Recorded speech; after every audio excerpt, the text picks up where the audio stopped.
Good morning বন্ধুরা। আজকে হচ্ছে রবিবার, আর কালকে রাত্রে খাওয়া দাওয়া করেছি, কিন্তু থালা বাসন কোনো কিছুই ধুইনি, মাজিনি, ওরকমই রেখে। তো সকালবেলা থালা বাসন ধুয়ে স্নান ধিনান পুজো টুজো করে এখন আমি খাবো সুজি।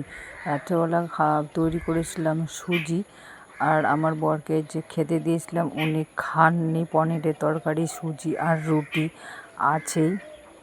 তো আমি কয়েকটা পিস শুধু রুটি নেব আর নেব একটুখানি সুজি, সকালবেলা খাবো। আর আজকে রান্নার দেরি আছে অনেকটাই, কারণ আজকে হচ্ছে রবিবার। কারণ বাজার যাবে, বাজার থেকে জানি না নিজের ইচ্ছা স্বাধীন জিনিস নিয়ে আসবে কিনে, তারপরেই রান্না বান্না হবে।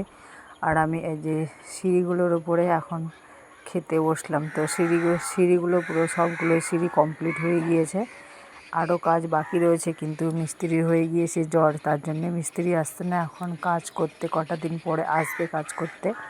আর রুটিটা যে আমি কেন নিলাম আমি নিজেও জানি না। রুটি তো খেতে একদম ভালো লাগে না, কিন্তু তার সত্ত্বেও 3টা পিস রুটি নিয়েছি।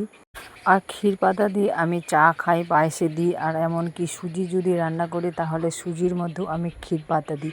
আর এই যে আমাদের বড় বড় 2টা জানলা রেখেছে সিঁড়ি ঘরের মধ্যে, কারণ এই 2টা জানলা দিয়ে কিন্তু বাতাস কিংবা আলো আসবে, না হলে আমাদের বাড়িটা পুরো অন্ধকার, একদমই অন্ধকার।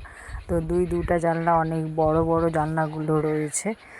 আর যেহেতু আমাদের বাড়িটা ভেতরে, একদমই আলো কিংবা বাতাসের কোনো কিছুই আসবে না, তো তার জন্য বড় বড় জানলা রেখেছে। আর এই যে ক্ষীর পাতাটা দেখতে পাচ্ছি, এই পাতাটা দেখে কিন্তু যে কেউ অবাক হয়ে যাবে যে সুজির মধ্যে কী রয়েছে। এটা বাঁশপাতার মতো দেখতে লাগছে, কিন্তু এটা হচ্ছে ক্ষীর পাতা। এই পাতাটার সেন্ট আমাকে ভীষণ ভালো লাগে।